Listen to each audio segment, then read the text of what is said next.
ახლა კი ნეგატივის საინფორმაციო გამოშვება სტუმართან ერთად ვაგრძელებთ. ჩვენი სტუმარი დღეს გახლავთ ეკა ფხაკაძე, ჟურნალისტი და აკაკი წერეთლის სახელმწიფო უნივერსიტეტის ლექტორი. მოგესალმებით ეკა. მოგესალმებით, მადლობა მოწვევისთვის. პირველად ვარ ამ სტუდიაში და ძალიან მომწონს. მოგესალმებით ჩვენს სტუდიაში. უპირველეს ყოვლისა, ეკა, მინდა გკითხო არსებულ მედია გარემოსთან დაკავშირებით, თუნდაც ბათუმის მოვლენებიდან გამომდინარე, ჩვენ ვნახეთ თავდასხმა ჟურნალისტებზე, ჟურნალისტების დაკავება, თუმცა ეს პირველი ფაქტები არ არის, მაგრამ ბოლოდროინდელი მოვლენებია. თარუნა, ერთი წინადადებით რომ ვთქვათ, ვიტყვი რომ მედია გარემო საქართველოში დღითიდღე მძიმდება. მე და თქვენ გვიწევდა სოლიდარობის გამოცხადება, აქციების მოწყობა ჩვენი კოლეგების დასაცავად, ხო? დაახლოებით 2 თვის წინ ერთად გავაკეთეთ აქცია და სოლიდარობა გამოვცხადეთ გურამ როგავას, ჩემს კოლეგას ერთად მუშაობდით, ადამიანს, რომელსაც პირდაპირ ეთერში მისი სამსახურებრივი მოვალეობის შესრულების დროს თავს დაესხა ფორმიანი ადამიანი და ბეწვზე არის გადარჩენილი რა.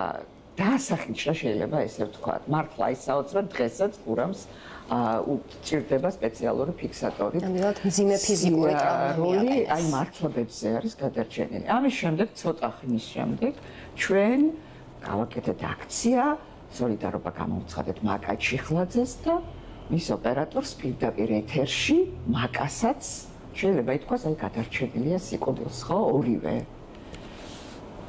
გუშინ მე და ჩემი მეგობრები აქციაზე ვიდექით, პლაკატებით თავისუფლება მზია ამაღლობელს. დღეს მე Facebook-ზე დილით დავიწყე იმით ჩემი აქტივობა, იმით რომ დავწერე სოლიდარობას ვიად ქორეცეს. რა მდგომარეობაა ეს?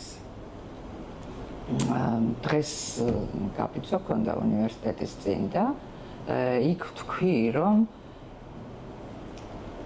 ჟურნალისტიკის ფაკულტეტები და უნივერსიტეტები რუსეთშიც არის.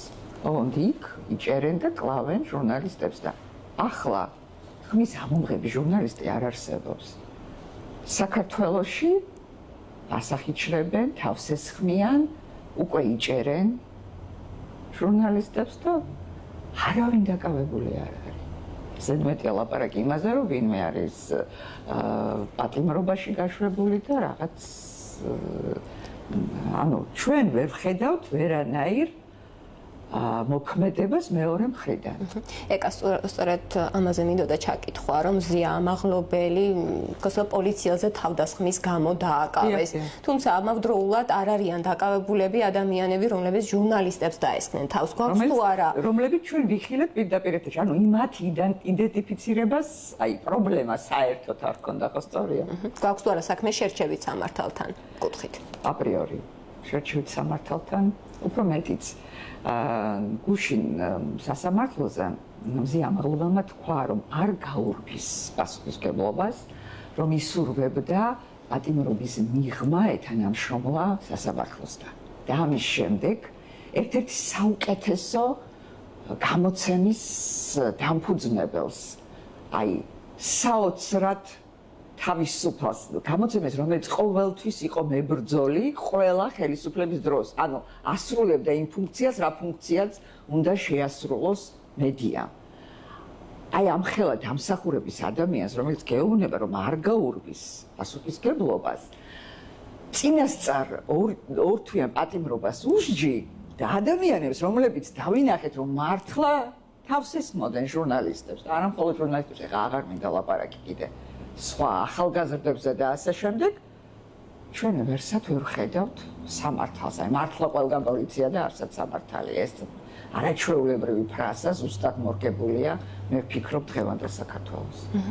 და ეკა, ქვეყანაში საკმაოდ დაძაბული ვითარება, შენ როგორ ვთვლი, როგორ უნდა განიმუხტოს არსებული მდგომარეობა? ხშირად არის საუბარი, ვთქვათ, განმეორებით არჩევნებზე.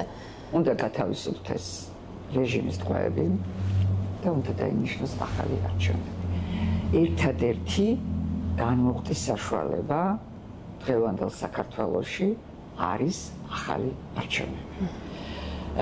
მე რა თქმა უნდა, გასაგებია და ხედავთ ამას, რომ ქართული ოცნება ამაზე არ მოდის, მაგრამ იმასაც ხედავთ, რამხელა წინააღმდეგობა მეორე მხრიდან და რამხელა ძალისხმევა იმაში, რომ ეს წინააღმდეგობა იყოს სამართლიანი, ეს წინააღმდეგობა იყოს მშვიდობიანი და ასე გაგრძელდება. მე ყოველდღიურ აქციებზე ქუთაისში რამდენჯერმე ვიყავით ფილიში და ზუსტად ვიცი, რომ ეს ადამიანები ერთად ბათუმშიც ვიყავი სხვადასხვა აქციაზე გუშინიც. და როგორია მუხტი აქციებზე? ანუ ხშირად საუბრობენ, რომ აქციები არის პოლიტიზირებული, რომ პოლიტიკურად არის აქციები მართული. შენ როგორ შემართებას, როგორ მუხტს ხედავ აქციებზე და რა არის ადამიანთა მთავარი სათქმელი, რა სიტყვენ ისინი? აქცია პოლიტიზებულია, რა პოლიტიკაა, ეხლა რა ჩვენ რატომ ვართ ყველანი, ანუ რატომ დგავართ აქციაზე სხვადასხვა პროფესიის, სხვადასხვა პოლიტიკური გემოვნების, სხვადასხვა ასაკის ადამიანები. იმიტომ რომ გვართმევენ ევროპულ მომავალს, რომელზეც ყველანი ვიყავით შეთანხმებული. ამ ქვეყნის 90% მოსახლეობის შეთანხმებული არის იმაზე, რომ საქართველო მიდის ევროინტეგრაციის გზით.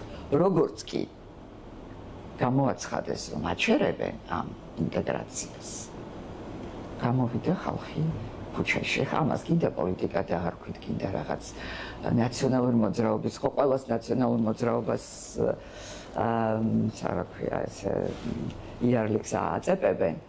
რაც არ უნდა დაარქვა, ფაქტია, რომ სწორედ ამან მომავლის წართმევამ გამოიყვანა ადამიანები ქუჩაში და ჩვენ ვხედავთ რამდენად უკომპრომისოდ იბრძვიან ახალგაზრდები. ის თაობა, რომელმაც იგრძნო, რას ნიშნავს დასავლეთი, რას ნიშნავს განვითარება, რას ნიშნავს დამოუკიდებლად წარმატების მიღწევა ცხოვრებაში. ესენი ამას არ დათმობენ.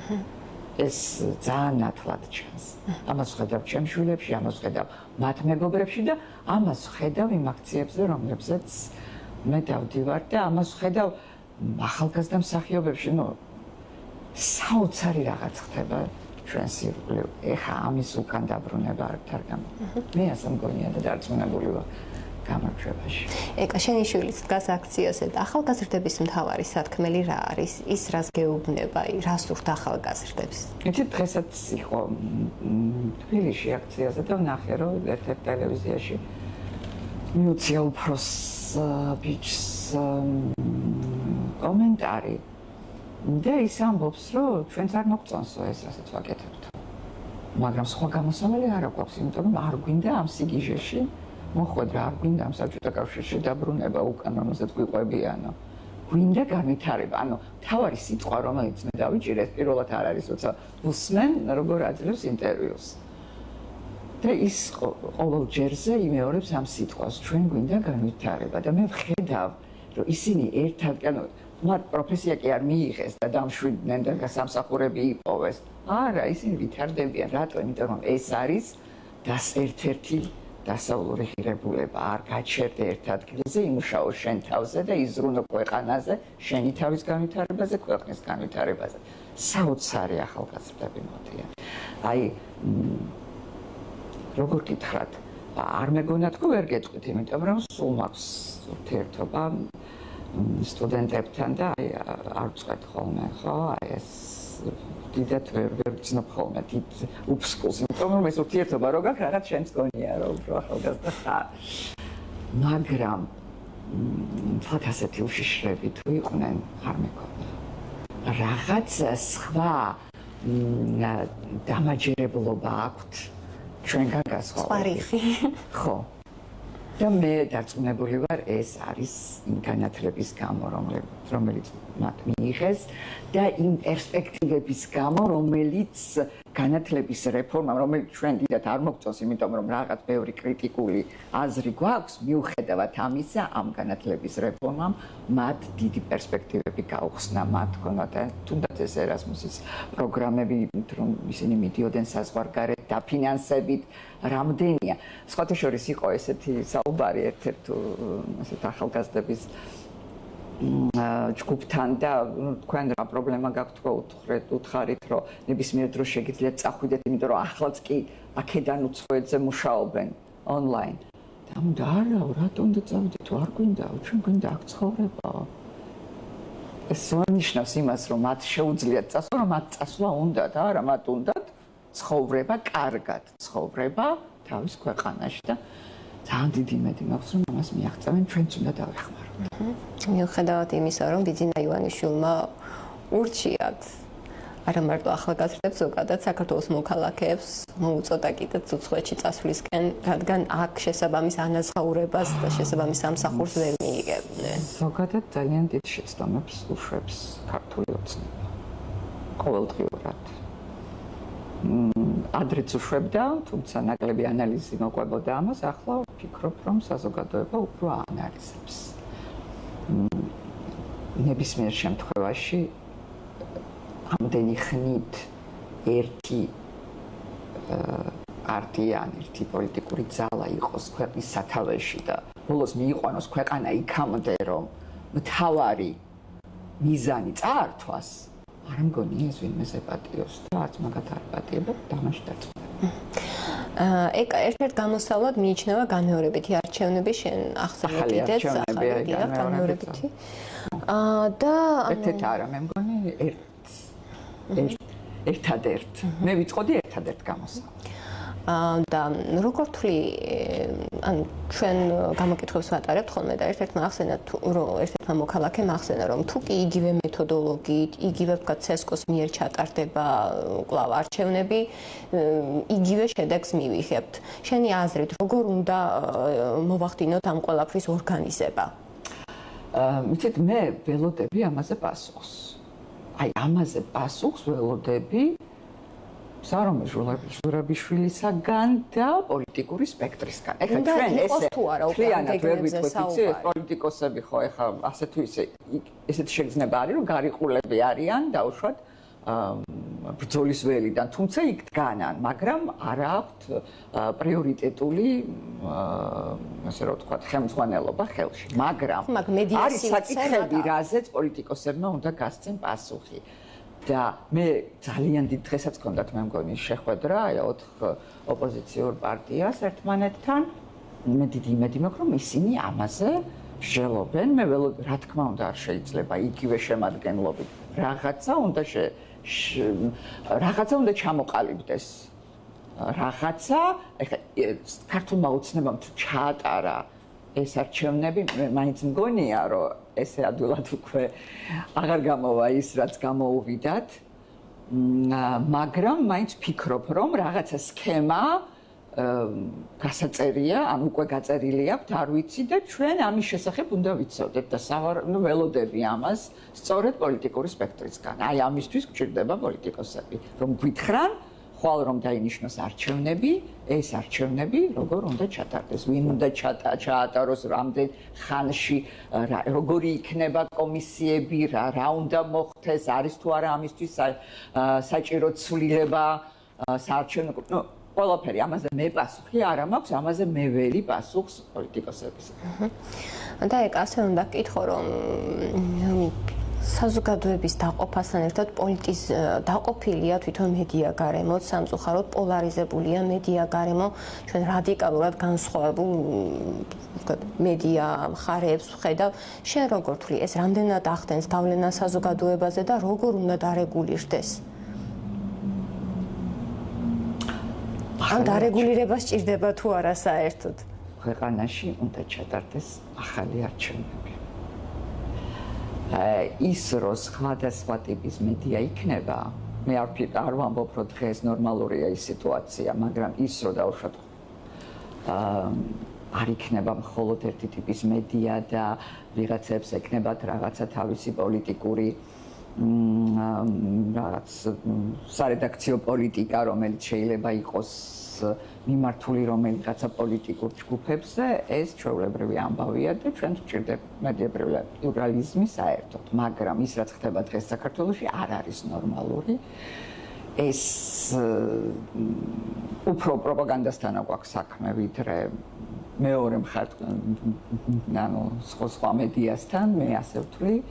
მე ვფიქრობ, რომ ყველაფერს დაარეგულირებს ახალი არჩევნები.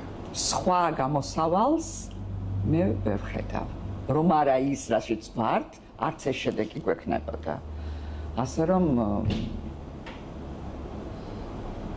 მხოლოდ ახალი არჩევნები. და მანამდე აუცილებლად რეჟიმის ტყვეების გათავისუფლება. და ეკა, რომ გითხრა, შენ როგორ ვთვლი, რამდენი ხანი შეიძლება გაგრძელდეს არსებული ვითარება, იმიტომ რომ ქვეყნისთვის ეს ნამდვილად არ არის სასარგებლო. როგორც ვთქვათ, თუნდაც ფსიქოლოგიური თვალსაზრისით, ეკონომიკური თვალსაზრისითაც საკმაოდ მძიმე დაისახება ქვეყანასა და მის მომავალზე. რამდენი ხანი საჭიროც იქნება. შეიძლება მომავალი საერთოდ არ იყოს, ან იყოს რუსეთში. ამიტომ ეს ბრძოლა უნდა იყოს მოგებული. იგივე ჩვენ არაფერს ვითხოვთ იმის გარდა, რომ იყოს აღსრულებული საქართველოს კონსტიტუცია. ამისთვის ვიფიქრეთ. სადაც წერია, რომ საქართველოს მომავალი არის ევროინტეგრაციაში. ამიტომ რამდენიც საჭირო იქნება, იმდენი ხანი და ზუსტად ვიცი, რომ ამაზე ვარს არავინ იტყვის. ვინცაც გააზრებული აქვს, ვიღაცა ეხლა აიაზრებს, ვიღაცა არ გაიაზრებს, იმიტომ რომ არ უნდა ევროპა, უნდა რუსეთი. ესე ჩვენი მოქალაქეები არიან და მათაც უნდა იცხოვრონ ამ ქვეყანაში. უბრალოდ ჩვენ დარწმუნებული ვართ, რომ გაცილებით უფრო მეტ ადამიანს ამ ქვეყანაში ჭირდება ევროინტეგრაცია. ეს უნდა დაგვანახოს ახალმა არჩევნებმა. ეკა, შენ რეგიონში მუშაობ, წინა საარჩევნოდაც საკმაოდ აქტიურად მუშაობდი და როგორი განწყობები იყო და ახლა როგორი განწყობებია მოსახლეობაში? სხვადასხვა არჩევნების შემდეგ აბსოლუტურად სხვა სუიციდთან დაკავშირებით, როგორც აღმოჩნდა ბოლოში და აღარ გავაშუქეთ ეს ამბავი, ვიყავით თერჯოლის ერთ-ერთ სოფელში, ცოტა ესეთი შორის სოფელში და მოსახლე ცხოვრობ დავინახეთ ვიღაცა ეზოში იყო და შევედით და მეთქი თუ შეიძლება თქო ესე ფორმულადან ავართქო და ესაო კი ხო ნამდვილად ფორმულადან ახართო ხო და ხო ხართო ოპოზიციურად განწყობილი მე ვთხარი აბა ამ ესა რა ქვია ქართულ ოცნებას ვინ მიცახ მათ ანუ სადაც მივდიოდით ყველა გვეუბნებოდა რომ იყვნენ ну ძირითადად ეხა ნამდვილად ვერ ვიტყვი 100%, მაგრამ ძირითადად რო დაგვინახავდნენ დავუშვათ ფორმულას ძალიან კარგად ხვდებოდით და რას ნიშნავდა ეს ძალიან კარგად შეხვედრა გასაგები იყო იმიტომ რომ ადამიანები იყვნენ ოპოზიციურად განწყობილები აი მაშინ ვინ მიცა ხმა ქართულ ოცნებას ეს კითხვა დავსვი მე მაინც ვფიქრობ, რომ არჩევნების დროს იმის გარდა რომ იყო სერიოზული გაყალბებები, ძალიან დიდი ზეწოლა იყო მოსახლეობას. თვითონაც ამაზე გვეუბნებოდი. არჩევნების წინა დღეს ჩვენ ჩავწერეთ ადამიანები, რომლებსაც პირადობები გამოართვეს. და ეს იყვნენ შეზღუდული შესაძლებლობების ადამიანები და ჩვენ ეს ეთერში არ გავუშვით. და ეხლა ვფიქრობ, სწორი დავაკეთეთ თუ არა. უბრალოდ ჩვენი ეთიკა ჟურნალისტური გვიგზავნავდა ამის გარდა. თელ ოჯახს ჩამოართვეს პირადობები. ასე რომ კარგი განწყობა იყო ოპოზიციური, მაგრამ ამასთან ერთად იყო სერიოზული ზეწოლა. და განმეორებითი არჩევნების შემთხვევაში რამდენად ვიქნებით მსგავსი ფაქტები? თანამონასულდეუნები. ახალი არჩევნების შემთხვევაში რამდენად ვიქნებით ამისგან დაცული? ამას ველოდები მე პოლიტიკოსებისგან, როგორ უნდა ჩატარდეს ეს არჩევნები. ეს ამის სქემა უნდა ჩამოყალიბდეს სწორედ პოლიტიკურ სპექტრში. მე ასე მგონი. თუ პოლიტიკოსები ამაზე არ იფიქრებენ, ალბათ მოიძებნება ადამიანები, რომ მე ამაზე იფიქრեմ. სავარაუდოდ, სწორედ ეს არის მათი აი ამ შეხვედრების და რაღაც მუშაობის თემა, მინდა ასე ვიფიქრო. ეს არის ჩემი მოლოდინი. ეკა, ბოლო მესიჯი რო გავაჟღეროთ ჩვენი მაყურებლის მისამართით, რა იქნებოდა შენი მთავარი სათქმელი?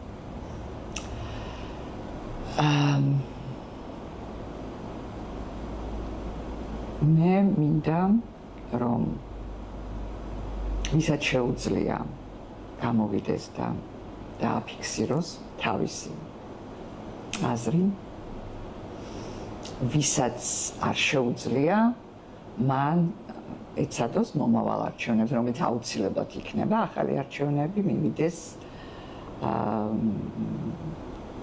საარჩევნო ყუთთან და იქ დააფიქსიროს თავისი აზრი. დღეს ჩვენ ვიყავით დაგწერილი უნივერსიტეტის ეზოსთან. ცოტა ადამიანი. ოღონდ ვიცი რომ ამ შენობაში ბევრი ევროპის ევროინტეგრაციის მომხრე ლექტორია, თანამშრომელია. ერთადერთი ეს მაძლევს იმის იმედს, რომ ადამიანები თავის ქუთაისში არ უყვართ გარეთ გამოსვლა და აქციებზე რაღაცების გაპროტესტება. სამაგიეროდ ქუთაისში ბოლო არჩევნებში როგორც წესი უმეტეს ხმას უთებულობს ოპოზიცია. ამის იმედი მაქვს, რომ ადამიანებს აქვს ის განწყობა, რაც ყველაზე მნიშვნელოვანია დღეს საქართველოსთვის. არ გადაუხვიოთ ამ კურსიდან. რაიმენაირად, ამიტომ გთხოვთ თქვენი ევროპული მიზანი, არჩევანი იყოს დაფიქსირებული და ეს იგრძნობოდეს. მე მაინც მაქვს ეს განცდა და მე მაქვს იმ ადამიანებთან ურთიერთობა, სადაც უმეტესობას მიაჩნია, რომ ევროპული არჩევანი თავარია და იქნებ რაღაცა მეშლება. ეხლა ყველას აქვს ხო ეს რაღაც თვითკრიტიკა. ამიტომ რაც უფრო მეტი ვიქნებით, რაც უფრო მეტი დავაფიქსირებთ ამას, მით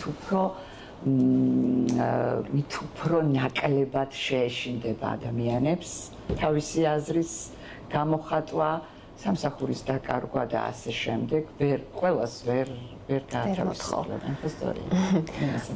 და ხა ეკავსაუბრობდით, რომ აქციებზე არც თუ ისე ბევრი ადამიანი გამოდის ქუთაისში. დიახ, მაგრამ ფილისზე ვერ ვიტყვით, ბათუმზე ვერ ვიტყვით. ამასთან თუ ქუთაისიდან ემიგრაციის პროცენტულობაზე ვიმსჯელებთ და იმ ადამიანების რაოდენობაზეც, რომლებიც საზღვარგარეთ დგანან აქციებზე, ხშირად ხუმრობთ ხოლმე, რომ ნახევარი ქუთაისი საზღვარგარეთ დგას აქციებზე. ესეც ასე არის მართალია, თუმცა კიდევ ერთხელ ვიტყვი. ძალიან მიყვარს ჩემი ქალაქი და ქუთაისელები და არჩევნებზე ყოველთვის სწორ არჩევანს აკეთებენ პროევროპულს. სამწუხაროდ ბოლო წლებია ჩვენი საზომი ეს არის პროევროპულ თუ ანუ სოციალურ და რაღაც საკითხებზე კი არ არის საუბარი არჩევნების დროს, ანუ თავარი ერთი საკითხი პროევროპული თუ პრორუსული და ქუთაისი ყოველთვის ევროპულ არჩევანს აკეთებს. ამიტომაც ვამბობთ, რომ ევროპული ქალაქი ვართ. ეკა ცოტა თემიდან გადახვევას გამოგვივა. ბოლო ვითომ შემაჯამებელი კომენტარის გაკეთება გთხოვე, მაგრამ შენ ხარ ასევე მოძრაობის დატოვე პარლამენტი ქუთაისში წევრი. რამდენად მნიშვნელოვანი იყო პარლამენტის ქუთაისში არსებობა ემიგრაციაზე გამომახვილე სახელმწიფოებრივ, რომ თუნდაც ეს მიგრაციის რაოდენობა არ ყოფილიყო ასეთი მზარდი ჩვენი ქალაქისთვის. მე ვფიქრობ, რომ ეს პირდაპირ პროპორციულია იმასთან, რაც ქართულმა ოცნებამ დამართა ამ ქალაქს. წაართვა საპარლამენტო ქალაქის სტატუსი, რითაც მოუსპო განვითარების პერსპექტივა. განვითარება ხო ესე არ არის რაღაცას რაღაც სასტუმროს ააშენებ ერთს ან ორს. ეს არის პერსპექტივა. რატომ ვითარდება მხოლოდ ორი ქალაქი საქართველოში? თბილისი ყველაფრის კონცენტრირება იქ არის ბათუმი, რატო? იმიტომ რომ სხვასთან არის და ინფრასტრუქტურა გაკეთდა თავის დროზე. всё ვერაფერი ვეღარ შეაჩერებს ბათუმის განვითარებას. ჩვენ აღმოჩნდით ქვეყანაში, რომელშიც მხოლოდ ორი ქალაქი ვითარდება, დანარჩენი ქალაქები კვდება. მარტო ქუთაისი არ არის. უბრალოდ ქუთაის ქონდა ეს პერსპექტივა და მასეს წაართვეს და ჩვენ ამას ვერ ვეგუებით. მე მაინც მაქვს იმის იმედი, აი ორ წამს წაგართმევთ ამონა, რომ საქართველოს იმისთვის რომ განავითაროს სხვა ქალაქები და არ დარჩეს ერთ თავმკომბალა, ანუ ერთი ქალაქის სახელმწიფო ესე რო თქვა ხო, მხოლოდ თბილისი მოუწევს დეკონცენტრაციის გზით სვლა, ანუ სახელმწიფო ინსტიტუტების გადანაწილებით სხვადასხვა ქალაქებში, ან კიდევ ერთი პოლიტიკური ცენტრის გაკეთება იმისთვის, რომ განვითარება მიცეს სხვა ქალაქებს ხელოვნური, მე რა ხელოვნურად ვითარდება ქალაქები. რომ არა აეროპორტი, რომელიც კოპიტნარშია, ქუთაისი ახლა ამაზე კიდევ არის მდგომარეობაში. ნამდვილად ძალიან გვეხმარება ქუთაისის აეროპორტი, თუნდაც ტურიზმის კუთხით, შემოდინება. ასე გაგრძელდა და ტურიზმს რაც ემართება, ეხლა გუშინ წინ იყო გადაცემა, რომელშიც ითქვა, რომ განსაკუთრებულად იგრძნობა ტურიზმის ნაკლებობა ქუთაისში. ბოლო მოვლენებიდან გამომდინარე. ასე რომ არავინ არ იცოდა. სამწუხაროდ, მაგრამ მაინც მინდა რომ იმედიანად დავამთავროთ დღევანდელი გადაცემა წარმატების და წინსვლის იმედით საქართველოს მომავლის. დაგემშვიდობები ეკადროებით, შევხვდებით ისევ აქციებზე. ჩვენს მაყურებელს კი შევახსენებთ, რომ დღევანდელი გადაცემის სტუმარი გახდათ ეკა ფხაკაძე, ჟურნალისტი და აკაკი წერეთლის სახელმწიფო უნივერსიტეტის ლექტორი. ნახვამდის. ნახვამდის, გელოდებით აქციებს.